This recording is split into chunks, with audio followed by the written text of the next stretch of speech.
अस्सलाम वालेकुम grade 4 I am Saba Ejaz your science teacher और आज हम पढ़ रहे हैं आपकी बुक का chapter number 8 which is about forces tools and machines.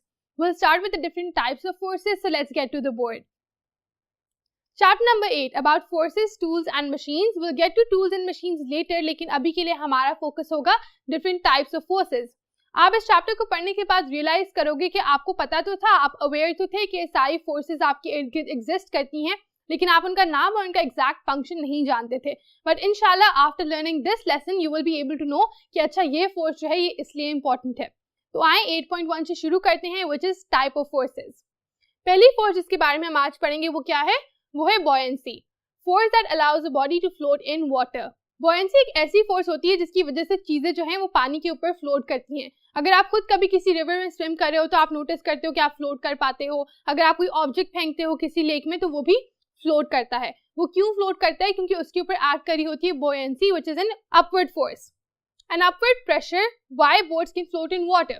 तो बॉयंसी एक अपवर्ड प्रेशर है जो वाटर के अंदर जब ऑब्जेक्ट या कोई बॉडी होती है उसके ऊपर एक्ट करता है. और यहाँ पर इसी वजह से वो पूछ रहे हैं कि बोट्स जो हैं वो क्यों पानी में फ्लोट कर पाती हैं. तो इसका सिंपल आंसर ये है क्योंकि वो बॉयंसी एक्सपीरियंस करती हैं, क्योंकि वो पानी में मूव करी होती है और पानी में ऑलरेडी एक अपवर्ड प्रेशर मौजूद है फोर्स की सूरत में जिसका नाम बॉयंसी है. उसकी वजह से बोट्स जो हैं वो पानी में फ्लोट कर पाती हैं. आगे देखते हैं फ्लोटिंग डिपेंड किस चीज पे करती है. जरूरी नहीं है कि हर ऑब्जेक्ट ही फ्लोट करे, हर जगह हर पानी की बॉडी में फ्लोट करे, ऐसा नहीं होता. रिवर्स, बाथ टब्स, ग्लासेस, जब भी इनमें पानी हो जरूरी नहीं है कि आप उसमें जो भी फेंकोगे वो फ्लोट करेगा. उसके लिए कुछ क्राइटेरिया होता है कि अगर ये चीज इस तरह करेगी तो ही वो फ्लोट करेगी वरना वो नहीं करेगी. आइए देखते हैं कि वो क्या क्राइटेरिया है. पहली बात है वेट, चीज का वजन. चीज का वजन जो है वो पानी से कम होना चाहिए. जैसे अगर मैं मार्कर ग्लास में फेंकती हूँ तो इसका वेट जो है वो ग्लास में प्रेजेंट पानी से कम होगा तो ही ये फ्लोट करेगा. अगर इसका वेट ज्यादा होगा तो ये फ्लोट नहीं करेगा. Secondly, how much water is moved by the floating object. कि जो मूविंग ऑब्जेक्ट है उसकी वजह से कितना पानी जो है वो मूव होता है. ऑब्वियसली अगर इसका वेट जो है वो कम होगा तो इतना ज्यादा पानी मूव नहीं होगा, लेकिन अगर इसका वेट ज्यादा होगा तो फिर ज्यादा पानी मूव होगा. Why can you float in a pool or a river but not in a bathtub? अब वो आपसे क्वेश्चन कर रहे हैं कि आप जो है एक बाथटब में फ्लोट नहीं करते जब आप एक बाथटब में नहा रहे होते हो, लेकिन अगर आप एक रिवर में होगे या फिर एक लेक में होगे तो आप फ्लोट करोगे. उसकी क्या वजह है? उसकी वजह ये है कि बाथटब में आपका वजन जो है वो पानी के वजन से ज्यादा होता है जिसकी वजह से आप फ्लोट नहीं करते. लेकिन रिवर और लेक में आपका वजन जो है वो पानी के वजन से कम है. जिस पानी को आप मूव कर रहे हो उससे आपका वेट जो है वो लेस है. You will float in that water. आए आगे चलते हैं. The second force that we will be studying about now is gravity. आए पढ़ते हैं gravity क्या होती है. Force that keeps us on earth. It ensures that everything comes back downwards. All objects pull other objects towards them. Gravity एक ऐसी force होती है जो चीजों को डाउनवर्ड पुल करती है. उसकी वजह से ही हम इस वक्त ग्राउंड पे खड़े हैं और हर चीज जो है वो ग्राउंड को टच करी है. इसका फिनोमेना ये होता है कि सारे ऑब्जेक्ट्स दूसरे ऑब्जेक्ट्स को अपनी तरफ अट्रैक्ट करते हैं, लेकिन ज्यादातर ग्रेविटी की फोर्स इतनी कम होती है कि आप नोटिस ही नहीं कर पाते कि कोई ऑब्जेक्ट किसी दूसरे ऑब्जेक्ट की तरफ अट्रैक्ट हो रहा है.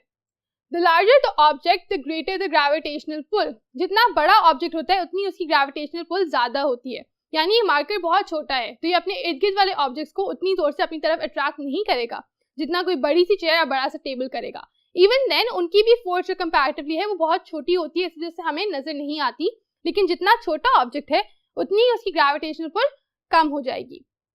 The larger the object the greater the gravitational pull. इसके बारे में हमने अभी बात की. Most gravitational movement is very tiny and that's why you can not see it.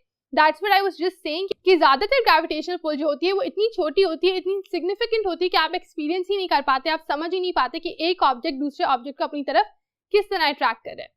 The most powerful gravitational force comes from Earth itself. जो सबसे strong gravitational pull है वो कहाँ से आ रही है? हमें Earth की तरफ से. और उसी की वजह से हम सब जो है नीचे सेंटर की तरफ अट्रैक्ट होते हैं और उसी की वजह से हम सारे ग्राउंड पे खड़े रहते हैं. वरना अगर ग्रेविटेशनल पुल ना होता तो हम एयर में होते. आपने कभी मून में देखा है कि अगर एस्ट्रोनॉट जाता है तो वो फ्लोट कर रहा होता है? उसकी क्या वजह होती है? क्योंकि मून पे कोई ग्रेविटी नहीं होती, उसकी वजह से वो एस्ट्रोनॉट हवा में ही रहता है, उसके पाँव नीचे नहीं लगते, वो नीचे की तरफ पुल नहीं होता. However, क्योंकि अर्थ पे ग्रेविटेशनल पुल है उसकी वजह से हम सब हमेशा अर्थ के सेंटर की तरफ अट्रैक्ट हो रहे होते हैं. Everything is attracted to the center of the earth. जैसा कि मैंने अभी बताया कि हम सब हमेशा सेंटर ऑफ द अर्थ की तरफ अट्रैक्ट कर रहे हैं क्योंकि ग्रेविटेशनल पुल वहां से आ रहा है. Although force of gravity is different for different objects, they all fall out at the same speed. अब वो क्या कह रहे हैं, वो कह रहे हैं कि जो फोर्स ऑफ ग्रेविटी होती है वो डिफरेंट ऑब्जेक्ट्स को डिफरेंट तरीके से अफेक्ट करती है। जैसा कि हमने कहा था जितना बड़ा है उतनी उसकी ग्रेविटेशनल पुल ज्यादा है, इसी तरह जितना बड़ा है उस पर डिफरेंटली एक्ट करेगी ग्रेविटेशनल पुल, लेकिन उनकी स्पीड जो होती है वो बिल्कुल सेम होती है। अगर मैं इस मार्कर को एक चेयर को दोनों को टेरेस से नीचे फेंकूंगी तो दोनों बिल्कुल एक ही टाइम पर जाकर नीचे गिरेंगे, उनकी स्पीड सेम होगी।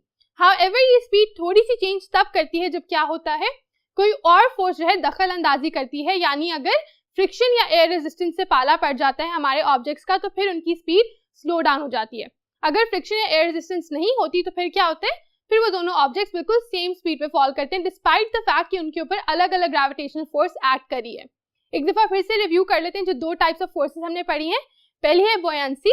बुयांसी जो है वो पानी में चीजों को अपवर्ड फ्लोट करवाती है, वो एक अपवर्ड प्रेशर है जो कि ऑब्जेक्ट्स के वजन के ऊपर डिपेंड करता है और वो कितना पानी मूव करते हैं उनके ऊपर डिपेंड करता है। और दूसरी बात है ग्रेविटी। ग्रेविटी एक डाउनवर्ड पुल है जो हर वक्त ऑब्जेक्ट्स जो हैं दूसरे ऑब्जेक्ट्स को अपनी तरफ अट्रैक्ट कर रहे होते हैं, वो ग्रेविटेशनल पुल होता है। और मेन जो ग्रेविटेशनल फोर्स हम सारे एक्सपीरियंस करते हैं वो सेंटर ऑफ द अर्थ से आती है और ये भी डिपेंड करती है डिफरेंट ऑब्जेक्ट्स के ऊपर। लेकिन दो ऑब्जेक्ट्स अगर डिफरेंट ग्रेविटेशनल पुल भी एक्सपीरियंस करते हैं तो वो सेम ही स्पीड पे गिरते हैं अनलेस उन पे फ्रिक्शन या एयर रेजिस्टेंस या कोई और फोर्स एक्ट करे। Now let's move further. Over here we have a little fact about how objects can get out of a gravitational pull. वो escape कर सकते हैं gravitational force को। आए पढ़ते हैं कि वो ऐसा कैसे करते हैं। Objects can escape gravity by moving out of a larger object's field of gravity. क्या होगा कि अगर कोई एक ऑब्जेक्ट किसी बड़े ऑब्जेक्ट की ग्रेविटेशनल फील्ड से बाहर निकल जाए तो उस केस में वो ग्रेविटेशनल फोर्स से बाहर आ जाता है और फिर उसके ऊपर ग्रेविटी एक्ट नहीं करती, उसने एस्केप कर ली है gravitational force. To do this, they need to reach and maintain a very high speed. इसको करने के लिए उनको क्या करना पड़ता है, उनको बहुत ज्यादा हाई स्पीड पे जाकर फिर उसको मेंटेन करना पड़ता है। अगर वो हाई स्पीड पे चले जाते हैं और फिर उनकी स्पीड वापस कम हो जाती है तो वो फिर से वापस ग्रेविटेशनल फोर्स के अंदर एंटर हो जाते हैं। इसकी एग्जांपल उन्होंने दी हुई है एक रॉकेट की। Rockets maintain a speed of about 40,000 kilometers per hour to leave Earth's atmosphere. आपकी गाड़ी ज्यादा बहुत तेज भी चल रही होती है तो 120 किलोमीटर तकरीबन पर आवर पे चल रही होती है। यहाँ पर एक रॉकेट है जो 1 घंटे में 40,000 किलोमीटर ट्रैवल करता है। वो इतनी हाई स्पीड पे जाता है कि वो अर्थ की ग्रेविटेशनल पुल से बाहर निकल आता है। तो यहाँ पर दूसरा ऑब्जेक्ट कौन सा है, रॉकेट है, और फिर जो दूसरा ऑब्जेक्ट है जिसकी ग्रेविटेशनल फोर्स से वो बाहर निकला है वो अर्थ है। तो रॉकेट उस 40,000 किलोमीटर पर आवर की स्पीड पे जाकर अर्थ की ग्रेविटेशनल फील्ड से बाहर निकल जाता है और इसी वजह से वो अर्थ से दूर दूसरे प्लैनेट्स या स्पेस की तरफ जा पाता है। क्यों? क्योंकि अब उसमें अर्थ की ग्रेविटी एक्ट नहीं कर रही और अर्थ उसको अपनी तरफ नहीं खींच रही। So the high speed allows that rocket to escape the gravitational pull of earth. Activity. Before we move on to the activity, I want you to fully understand कि हो क्या रहा है। एक ऑब्जेक्ट जो है वो किसी और ऑब्जेक्ट की ग्रेविटेशनल पुल से बाहर जाने के लिए क्या करता है, बहुत हाई स्पीड मेंटेन करता है। अगर ये रॉकेट जाए 40,000 किलोमीटर की स्पीड से अर्थ से बाहर जा रहा है लेकिन जाते जाते उसकी स्पीड कम हो जाती है तो वो वापस अर्थ की ग्रेविटेशनल पुल में आ जाएगा। कॉन्स्टेंटली उसको अपनी स्पीड 40,000 किलोमीटर ही रखनी पड़ेगी अगर वो वाकई अर्थ की ग्रेविटेशनल फोर्स से बाहर निकलना चाहता है। अब हम करते हैं कि एक छोटी सी एक्टिविटी आपसे क्या डिमांड करती है। So the activity says take 2 objects of different weights and drop them at the same time from the same height. क्या करेंगे आप कोई से भी 2 ऑब्जेक्ट्स लेंगे, वो एक पेन और एक पेपर हो सकता है, वो एक सिजर्स और एक स्टोन हो सकता है, एनीथिंग एट ऑल, और आप उन दोनों को सेम डिस्टेंस से सेम टाइम पे ड्रॉप करेंगे। They should not be breakable. अब आप ये जरूर देख लें कि उनमें से कोई चीज टूटने वाली ना हो बिकॉज ऑब्वियसली फिर वो ब्रेक हो जाएगी and you will not be able to conduct the experiment properly. Note what happens. तो आपने करना ये है कि आपने 2 ऑब्जेक्ट्स लेने हैं, उनको सेम टाइम पर और सेम डिस्टेंस एक ही जगह, अगर आप एक स्टेयर से किसी को फेंक रहे हो तो दूसरे को भी उन्हीं स्टेयर के लेवल से फेंकोगे and at the same time, और फिर आप देखोगे कि होता क्या है। So try doing this little activity. आप देखो कि क्या वो दोनों सेम टाइम पे फॉल करते हैं या डिफरेंट टाइम पे फॉल करते हैं या फिर उनकी कोई भी मूवमेंट में कोई ना कोई डिफरेंस होता है या नहीं।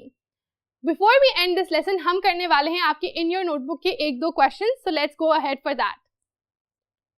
What we have here are 2 different questions from your in your notebook exercise on your chapter as well. आए पढ़ते हैं। पहला क्वेश्चन है why do some objects float? इसका क्या जवाब है? इसका यही जवाब है कि उन ऑब्जेक्ट्स के ऊपर क्या एक्ट करती है, buoyancy एक्ट करती है, and because buoyancy makes them float because of the upward pressure। और ये सिर्फ तभी फ्लोट करते हैं जब उनका वजन जो है वो टोटल पानी के वजन से कम होता है।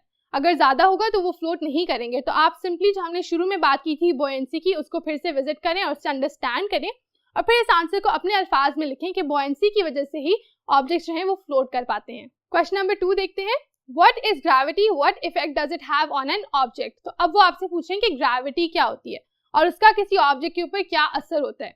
ग्रेविटी एक पुल होती है डाउनवर्ड, या फिर ग्रेविटी एक पुल होती है एनी ऑब्जेक्ट टुवर्ड्स इटसेल्फ। तो सारे ऑब्जेक्ट्स क्योंकि दूसरे ऑब्जेक्ट्स को अपनी तरफ अट्रैक्ट करते हैं, तो बेसिकली ग्रेविटी वर्क कर रही होती है उनके ऊपर। What effect does it have on objects? यही इफेक्ट है कि वो ऑब्जेक्ट्स को हर वक्त अपनी तरफ अट्रैक्ट करती हैं, एंड दैट्स व्हाई बिकॉज सबसे स्ट्रॉन्ग जो फोर्स ऑफ ग्रेविटी है वो अर्थ के सेंटर से आ रही है, उसकी वजह से सारे ऑब्जेक्ट्स जो हैं वो अर्थ के ऊपर, ग्राउंड के ऊपर स्टिल रहते हैं, and they are always attracted downwards. तो अगर आप कोई भी चीज ड्रॉप करते हो, वो किस डायरेक्शन में जाती है? नीचे की तरफ, अर्थ के सेंटर की तरफ, and that is exactly what gravity is doing. Now we discuss the types of forces. अब हम अगले लेसन में बात करेंगे फ्रिक्शन और एयर रेजिस्टेंस के बारे में, जिनका थोड़ी देर पहले जिक्र भी आया था कि ग्रेविटी की वजह से जब दो ऑब्जेक्ट्स की स्पीड चेंज होती है तो उसके अंदर सिर्फ यही होता है कि कोई ना कोई और फोर्स एक्ट कर रही होती है, वरना दोनों ऑब्जेक्ट की स्पीड सेम रहती है। तो वो जो फोर्सेस होती हैं वो फिर फ्रिक्शन और एयर रेजिस्टेंस की फोर्सेस होती हैं। इंशाल्लाह इसके बारे में मजीद बात करेंगे अगले लेक्चर में। अभी के लिए इतना ही, अपना ख्याल रखें और इसको अच्छे से रिवाइज करते रहें। अल्लाह हाफिज।